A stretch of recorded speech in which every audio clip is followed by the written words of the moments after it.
Sin despertar expectativas, yo quiero analizar en esta parte del programa si hay posibilidades reales de que Nicolás Maduro salga del poder y permita una transición democrática y en paz. De eso vamos a hablar en el segmento de hoy, pero primero te quiero recomendar, si quieres hacer una cita con el mejor estilista del sur de la Florida, que es Calogero Tramonte, hazla a través de su página web, que es turred.com, o a través de la aplicación. La aplicación de Calogero también es tu red. Por la aplicación le puedes hacer seguimiento a todos los tratamientos que te hagas con Calogero. Haz la cita con anticipación y una vez que la tengas, trata de ser puntual.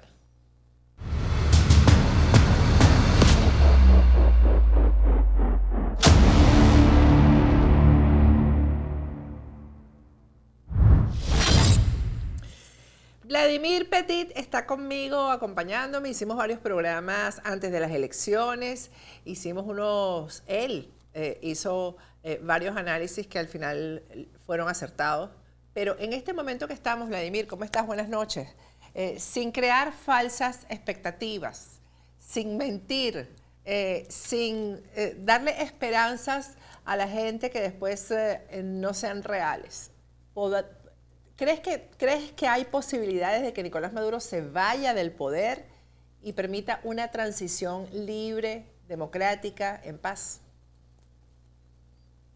Hola Patricia, nuevamente un placer estar contigo. Hace unos días, adelantándome a estas inquietudes, como profesor de maestría y doctorado, agarré a mis alumnos de maestría y doctorado y les planteé lo siguiente. Miren, vamos a hacer un trabajo sobre si es posible que el régimen sea sostenible por otros 6 años. Y lo hicimos de 5 aproximaciones diferentes y obtuvimos una respuesta.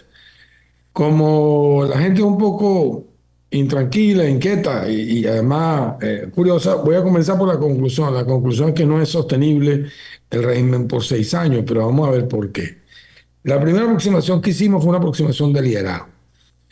Dos consideraciones. El 28 de julio se acabó un ciclo, pero además se acabó un ciclo por vía electoral. Algo falló, no podemos decir que hubo fraude, sino que no se pudo perfeccionar el fraude y quedó expuesto la verdadera base de apoyo popular del régimen, quedó desnuda. Y en esa desnudez se pueden apreciar muchas cosas. Innegablemente que las actas fueron un golpe maestro, duro, que el gobierno hasta el día de hoy no se ha podido quitar, y la percepción que ha desencadenado, mucho menos. Pero asumamos además otra cosa. El ciclo daba para más. No, no daba para más. La mejor demostración es que ellos lo sabían, estaban conscientes, tan es así que evitaron medirse fuerza a fuerza con la persona que estaba en mejores condiciones. Tan es así que impusieron, no respetaron reglas claras y transparentes. Tan es así que ellos viven en constante vigilancia el uno del otro. Tan es así que al día de hoy, en cualquier país del mundo donde tú vayas y haya un grupo de venezolanos, hay un test o una prueba ácida para saber si siquiera hacerle alguna pregunta si son venezolanos o no. Y es tomar un micrófono o gritar en voz alta Maduro. Y la respuesta al unísono que se recibe es un insulto al presidente actual, el tirano Nicolás Maduro. Luego, Maduro personifica, es la segunda consideración, personifica la gran mayoría de los problemas venezolanos. Es como el pararrayo de atención y es la persona que carga con todas las culpas al día de hoy. Y ellos lo saben. Ahora, ¿cuán afectados quedaron después del 28 de julio? Aquí viene una consideración del punto de vista del liderazgo muy dura, que es esta. Mira, hay tres posiciones para ejercer el liderazgo. La posición de autoridad formal que viene con la elección, el cargo, la oficina, el uniforme, la designación, etc.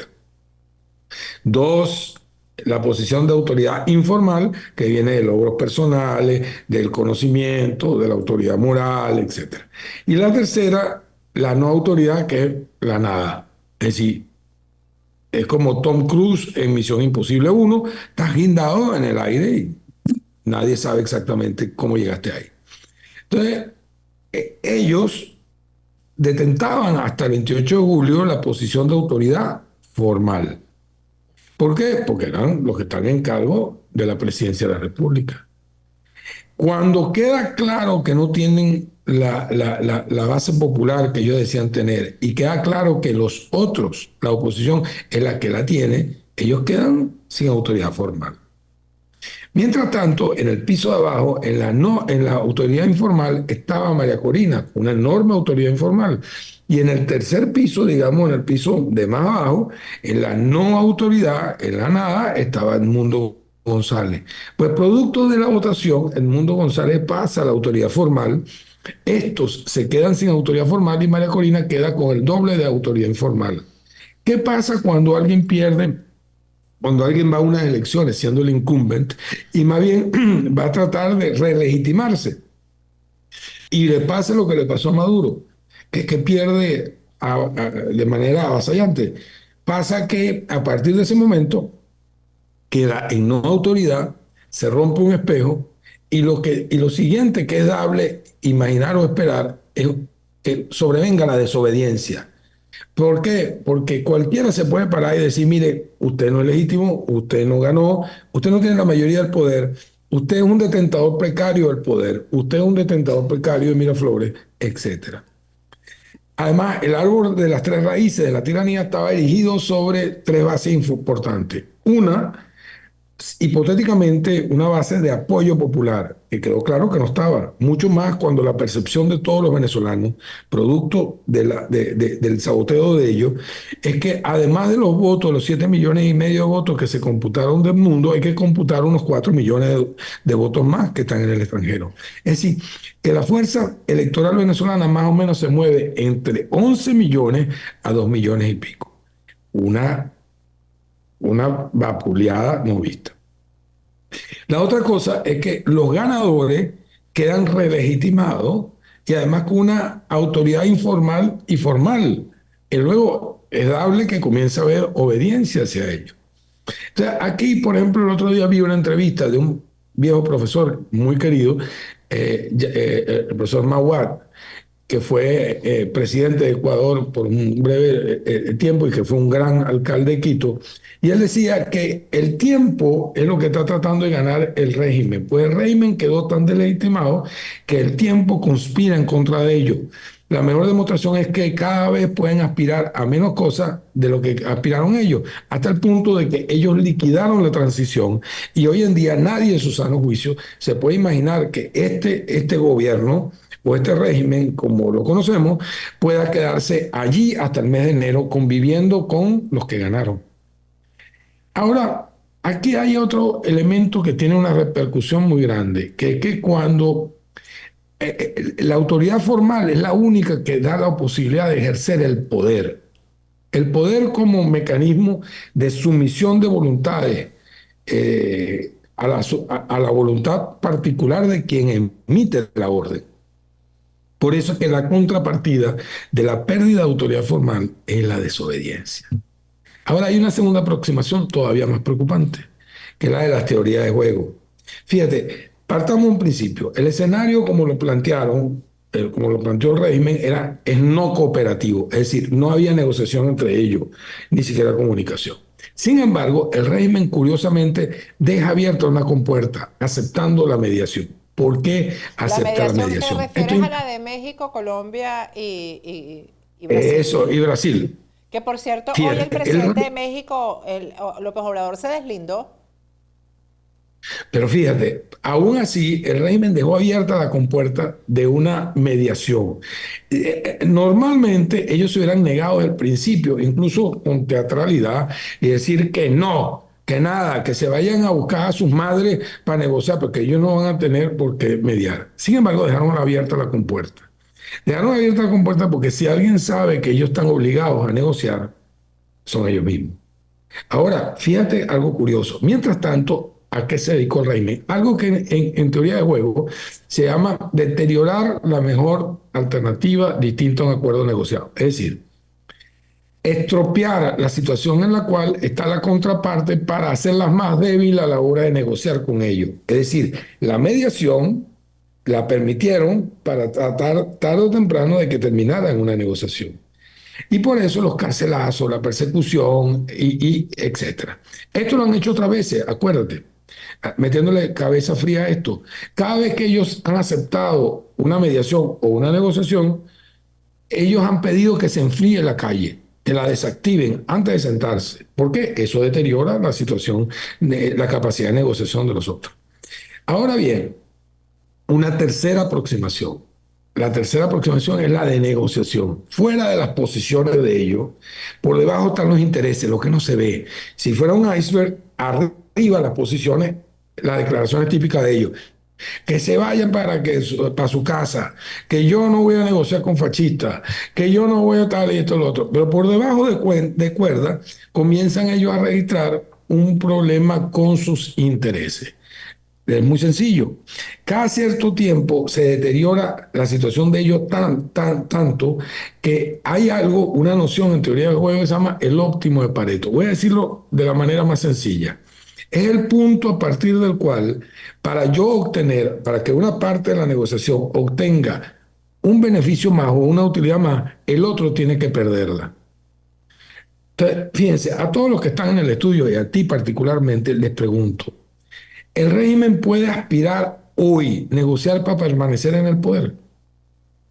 Te pregunto, Bueno, ¿tú crees a que está través en de una condiciones? negociación no, pero a través de la fuerza sí.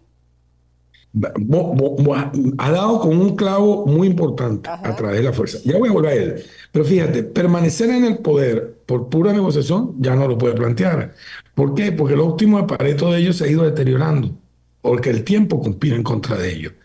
En una segunda, podrían ellos además decir, bueno, está bien, no permanecemos en el poder, pero queremos mantener nuestro negocio. ¿Podrían plantearlo el día de hoy? La respuesta también es negativa. Entonces, el óptimo de Pareto de ellos se ha ido mejorando hasta el punto de que hoy podrían aspirar nada más a preservar su dinero y la libertad. Los incentivos se transforman para abandonar el poder y los incentivos además van recolocándose hacia quien ha demostrado que le queda algo de poder.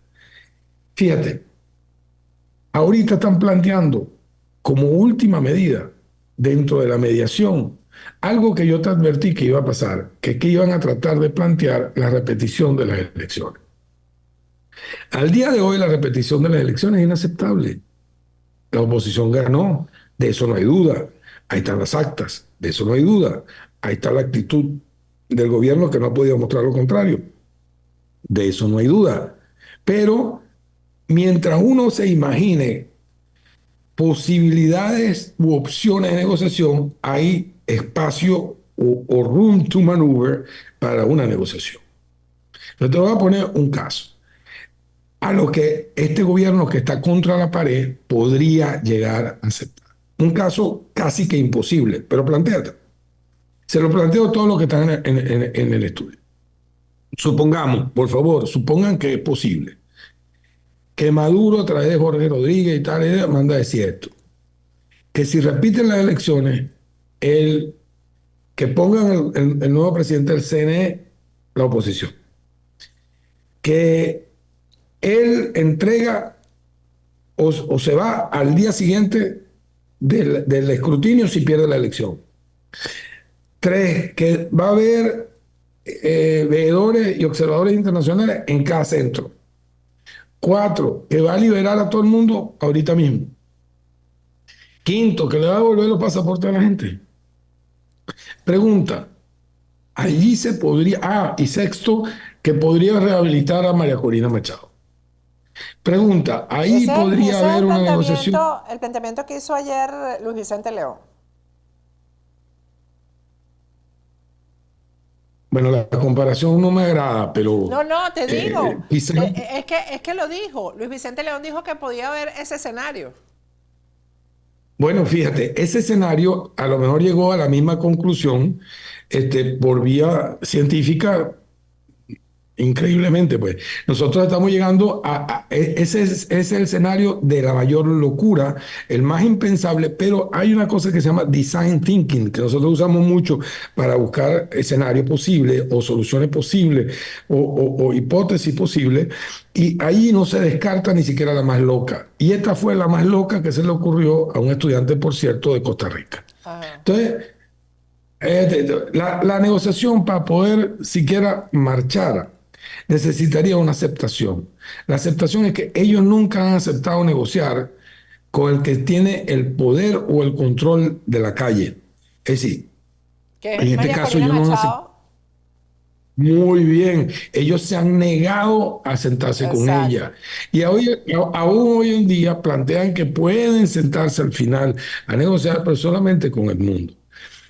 Aquí cometen un grave error, pero la ley, la realidad implacable los va a sentar para atrás. Te pregunto, mira, cuando Hitler desaparece del mapa y cuando Goebbels también pues, toma el camino de quitarse la vida, etcétera, etcétera, con el ejército ruso ya invadido, tenía invadido Berlín. El oficial de más alta graduación era un almirante y el almirante no estaba en las cercanías de Berlín. Sin embargo, había dos mariscales de campo de menor graduación en las cercanías de Berlín. Entonces comienza el mariscal de mayor graduación a tratar de negociar una capitulación con condiciones. Eisenhower y su gente radicaliza el ataque final. Y cuando a ellos les queda claro que ya no tienen más nada que hacer, el almirante autoriza al mariscal de campo a irse a rendir. Pregunta, ¿con quién capituló el mariscal de campo? Pudo haberlo hecho con los rusos, que eran los que habían llegado primero a Berlín. No, fue con el comando aliado. ¿Por qué? Sus razones fueron tres. Uno, estos son los que tienen el control de la calle. Dos, estos son los que tienen palabra como para cumplirnos. Tres, estos son los que tienen la posibilidad de respetar nuestros derechos en el marco de la Convención de Ginebra. Entonces, fíjate, aquí ellos van a tener por primera vez que sentarse a hablar con quien tiene el control de la calle, con quien ha demostrado tener palabra y con quien además garantiza en un momento determinado el respeto a los derechos humanos. Una cuarta aproximación. Mira, hubo un tipo que se ganó el premio Nobel de Economía siendo psicólogo, se llama Daniel Kahneman. Este señor Kahneman, este psicólogo, estuvo estudiando el comportamiento del consumidor, pero entonces llegó a unas convicciones que se aplican a todo el mundo, a todo el que me escucha.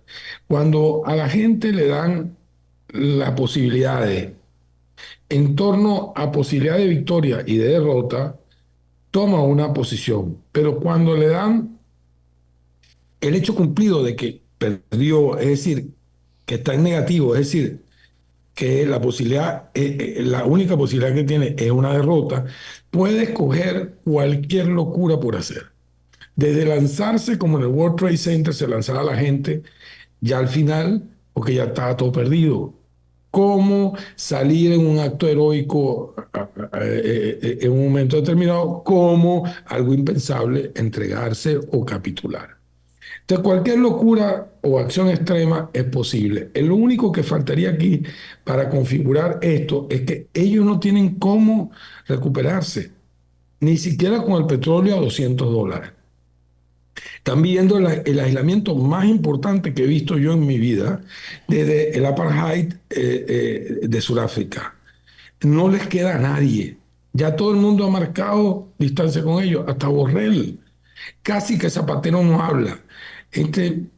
Daniel Ortega brilla por su ausencia. Lula, López Obrador, como lo acaba de referir, y hasta Petro han tenido que moderar sus ímpetus solidarios con ellos. Entonces, ¿qué les queda?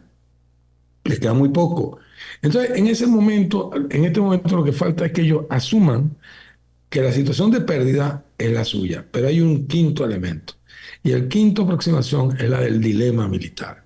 Fíjate, el profesor Mawad, y aquí voy a enlazar con lo que dijiste de las armas, el profesor Mawad comete otro error cuando dice que es que la unión, el chavismo es un movimiento armado y político. No.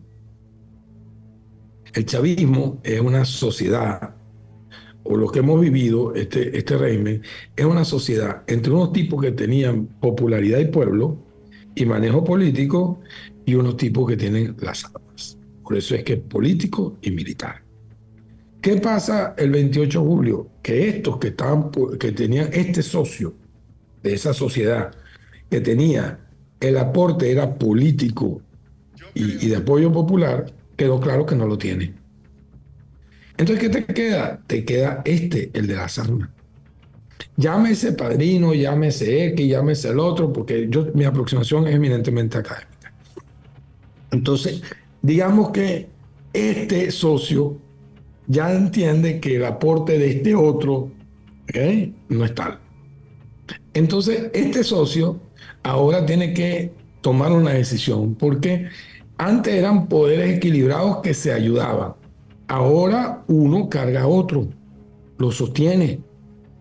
Entonces, el hombre poderoso en esta encrucijada tiene mucho que perder, sobre todo porque además estos militares, estos socios militares, también tienen medidas sobre ello. Y lamentablemente tienen una cuenta regresiva detrás de ello.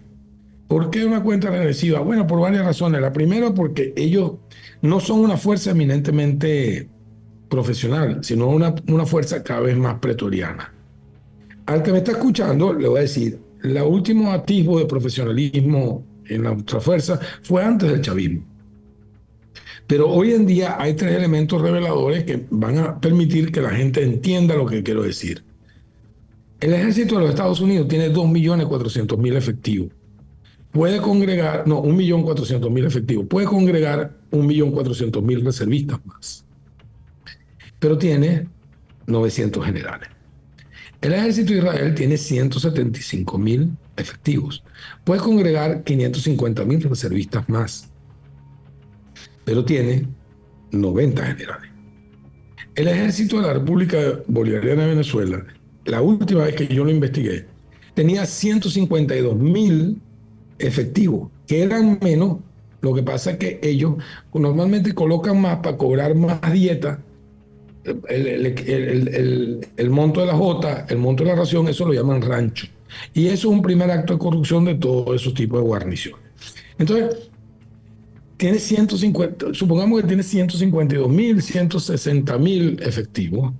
Partamos del principio de eso, que a esa cifra llegamos dividiendo el presupuesto de la República de Venezuela en el Ministerio de Defensa. Pero hay 2.000 generales. Entre general en jefe, mayor general, general de división y general de brigada. 2.000 generales. La última guerra que libró el ejército venezolano fue la de la invasión del Falque y posteriormente la invasión de Machurucuto, con el perdón de los que lo han estudiado y han escrito sobre eso. Pero bueno, eso te da una dimensión. Ahora, un último dato, queridos amigos que me escuchan. El ejército, el promedio de talla de uniforme de la oficialidad americana es L, Y en Venezuela es 3XL. es 2XL. Depende. En Colombia, ¿ok? En Colombia es M. En Venezuela es 2XL. Entonces, un ejército así sabe mucho más cuando Padrino tiene 11 años de ministro, que si no es profesional en su grado sumo, no está en las mejores condiciones, su apresto militar no está particularmente lucido, no está particularmente al día, y además tiene que cargar con la mala fama de los carteles de los soles y tal, y los negocios. El pato de la guacharaca sabe que la cuenta regresiva cuenta también para él. Entonces, mono no carga monito, y si lo carga nada más por un ratico, decían en coro, el socio que tiene armas tiene que sacar una cuenta de saber si sigue cargando con el socio que antes tenía pueblo y ya no tiene. Entonces, aquí queda cualquiera de estas tres cosas. O el socio que tiene arma carga con la gente que ya no tiene gente, y eso es cada vez más penoso y le implica guerra permanente, sofoco y riesgo. O una segunda alternativa, o sacrifica a ese socio y ellos se mantienen, pero se abren a negociar en su favor para entregar el 5 de enero o inmediatamente incluso. Pero Pero ese ahí, planteamiento que tú estás haciendo en comparando un ejército con otro, etcétera, sería, a ver si entiendo, sería en caso de que hubiera una actuación militar de Estados Unidos dentro de Venezuela. No, ninguno, ninguno. Fíjate, estoy hablando de cómo piensa el militar venezolano. Es la comparación de los dos, de los dos Claro, y entonces el militar venezolano no piensa en los mismos términos que el americano ni que el judío. ¿Por qué? Porque no son profesionales, son pretorianos, están metidos en política, tienen sus raigambres de otro tipo y no necesariamente son unos técnicos. Además, su apresto militar no da para eso. Entonces, fíjate, una segunda alternativa es que nuevamente o sacrifican al socio que ya no aporta o ellos se mantienen y se abren a negociar en su favor para entregar el 5 de enero inmediatamente. ¿Qué pasaría ahí? Un alivio nacional, quizá un cambio de vida.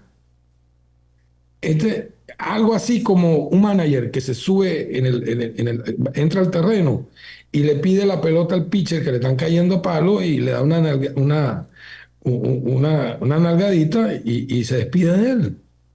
Y ya está. Una tercera alternativa es que el que tiene fuerza decide sacrificar al que ya no la tiene y se mantiene en el poder sin más para preservarse. Lo que hizo el ejército argentino cuando salió de Isabel Perón y se quedaron ellos. Bueno, Hasta que eso, se quedaría Padrino en el poder. supongo, ¿no? O yo no sé si Padrino o el que sea jefe de las armas. Yo no sé si el que definitivamente es el líder militar es Padrino al día de hoy. Pero bueno, pareciera. Entonces, en ese caso, igual generan, heredan sofoco, riesgo, un insomnio constante y una gran peligrosidad para su familia.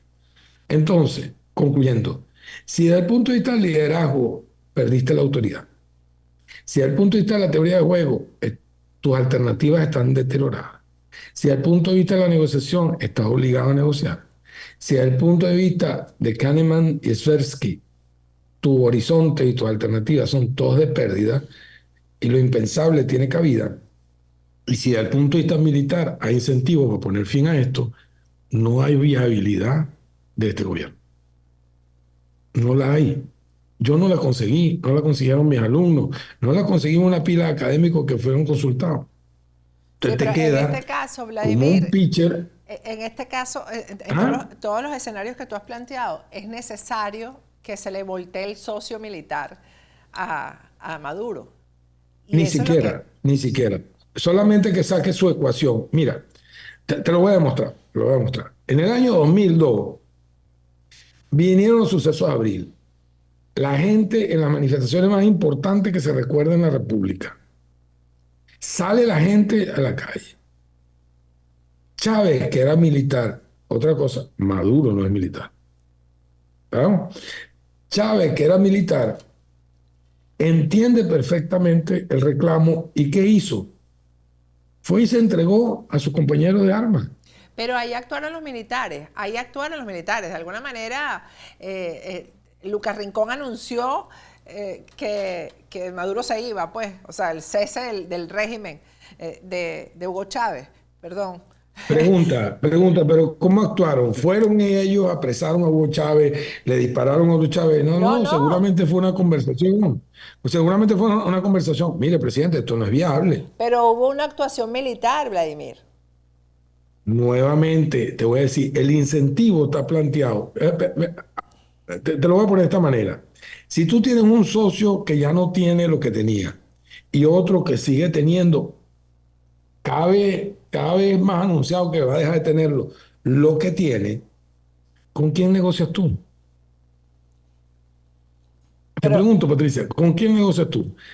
¿Con el que tiene, el que hipotéticamente tenía lo que ya no tiene, o con el que todavía le queda por un tiempo más lo que tiene? ¿te ¿Con refieres a quién que... negocia? Porque es que la explicación está un poco confusa, Vladimir. No, no, no, mira, te la voy a poner de otra manera. Ajá. El chavismo es un movimiento político-militar.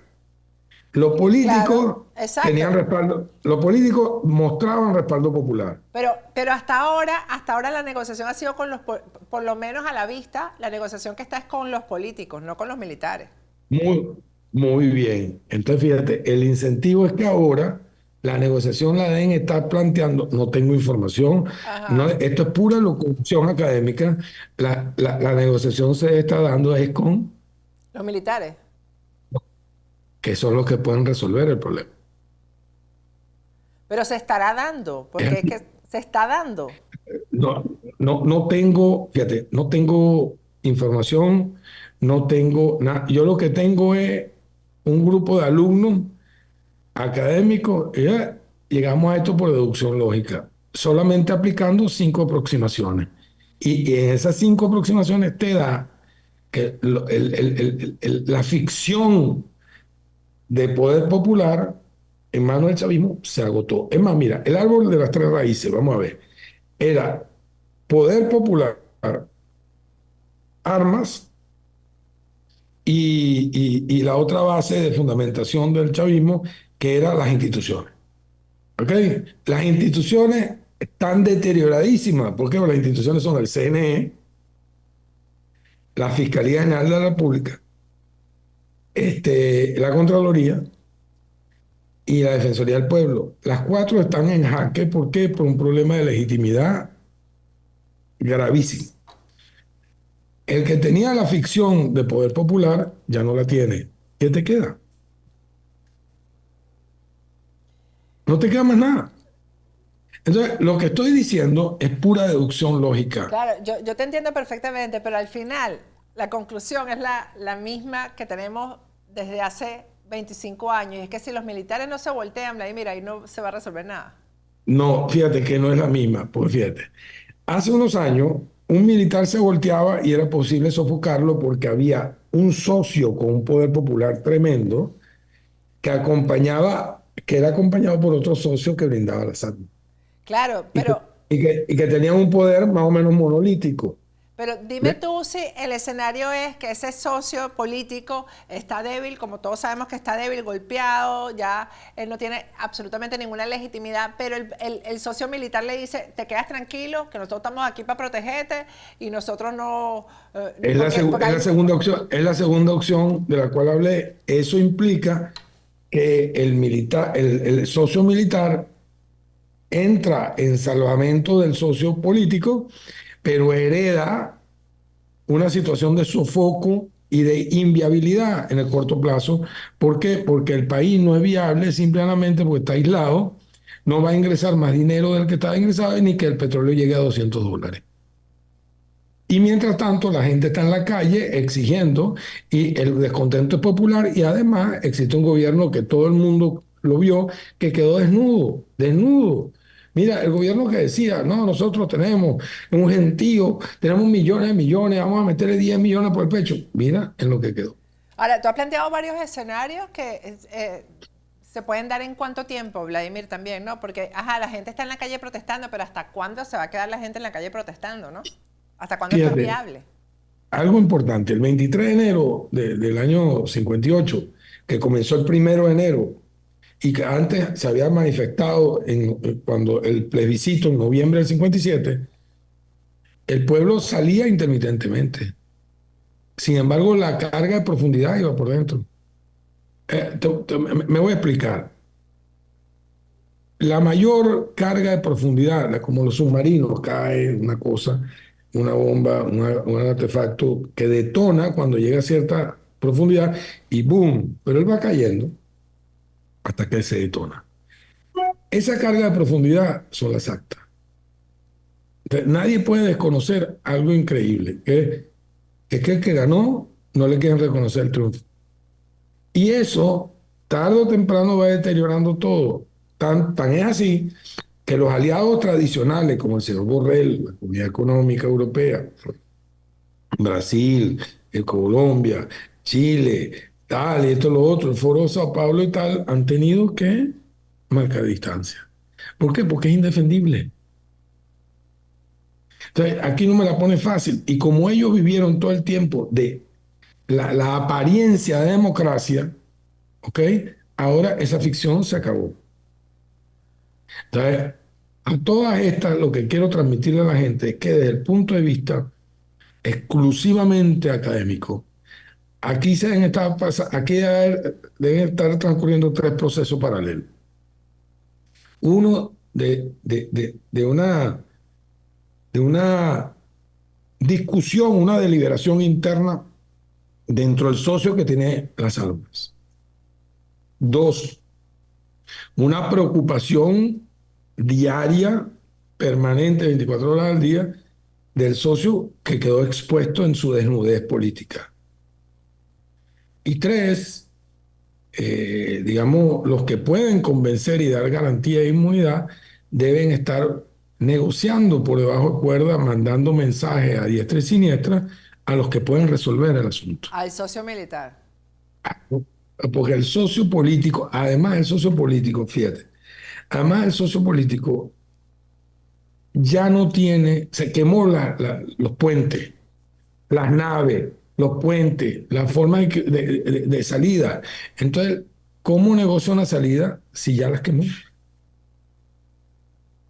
A todas estas, mi querida Patricia, lo que les estoy narrando, esta misma metodología la usamos en el año 1996 para vaticinar que llegaba Chávez, 2 años después cuando Chávez tenía 3%. Esta misma metodología nos sirvió para vaticinar que en el año 2002 algo pasaría, y pasó. Esta misma metodología nos sirvió, como tú bien sabes, para predecir más o menos al calco lo que iba a pasar en estas elecciones. Y hoy en día la volvemos a utilizar. Las 5 aproximaciones llevan a la misma conclusión. Luego, esto no es viable. Aquí algo se está gestando y algo va a terminar de pasar. Esperemos. Aquí estamos para, para seguirlo contando, Vladimir. Pero déjame explicarte algo. Yo Yo estoy diría que seguro aquí lo que hay que rescatar es que los militares venezolanos podrían estar analizando negociar. Esto podría ser. yo creo que ellos están deliberando todavía el asunto. Te faltó decirme algo. Ajá. Yo estaba esperando al principio del programa que me lo dijera. No, tú sabes que siempre sale alguien. No, que es que estos tipos no negocian, estos tipos piensan, estos son unos criminales y tal. Mire, no hay nada, no hay mayor negociante que el que viene de ese mundo. Se lo voy a demostrar. Cuando Pablo Escobar queda expuesto en su desnudez, en su cápite menudo, en su circunstancia de debilidad sobrevenida, al final nacen los Pepe, el grupo Sí. que al final da con él. Pero además Rodríguez, los del cartel de Cali deciden abrir su propia negociación. Y incluso Popeye, a quien conocí bien y con quien tuve varias comunicaciones, con varias oportunidades de Yo también conversar, lo conocí bien, sí. bueno, me contaba, Popeye me contaba que en ese momento todo el mundo vio que no es, que lo lógico era desobedecer al patrón para salvar la vida. Y así vino el asunto. Entonces, lo de las actas ha sido tan demoledor, que además tan mal manejado por el gobierno. Claro, tan mal manejado, ¿por qué? Porque la gran conclusión, mi querida Patricia, es que el fraude que estaba preparado para el 28 de julio no pudo ser. Y los primeros sorprendidos fueron ellos. Las razones las escribiremos posteriormente y a lo mejor haremos un programa después. Pero al día de hoy lo que queda claro es que a la hora de transmitir la cifra no pudo operar la trampa. Y al no poder operar la trampa quedaron desnudos con lo puesto en las cámaras de televisión. Los carómetros, la forma como actuaron, el hecho de buscar al Tribunal Supremo de Justicia como último garante, el hecho de unas cifras mal dadas, el hecho de la falta de credibilidad de las instituciones, todo está pesando sobre ello. Si tú me preguntas a mí al día de hoy, yo te diría que lo único que falta para desencadenar todos los cambios es que ellos asuman que perdieron, que esto no tiene salida. Entonces, a partir de ahí habrá una negociación de salida, a partir de ahí podrá haber, se encaminará la cosa de una forma u otra, a partir de ahí la propia gente de las armas podrá tener una decisión consona con todo esto, y nadie quiere que haya violencia en la salida, ni nadie puede querer que haya muertos, ni heridos, ni nada por el título. No, no, no. Aquí hay dos cosas que la gente exige. Uno, que haya justicia, y dos, que haya libertad para que exista un nuevo amanecer. Según todos nuestros análisis, pronto, muy pronto, La bola de cristal no nos da para decir que mañana, pasado, pero pronto Venezuela debe estar celebrando y festejando que por fin ingresa al siglo XXI. Amén. Gracias, Vladimir. Seguimos en contacto. Un gran abrazo, Patricia. Con esto me despido hasta mañana.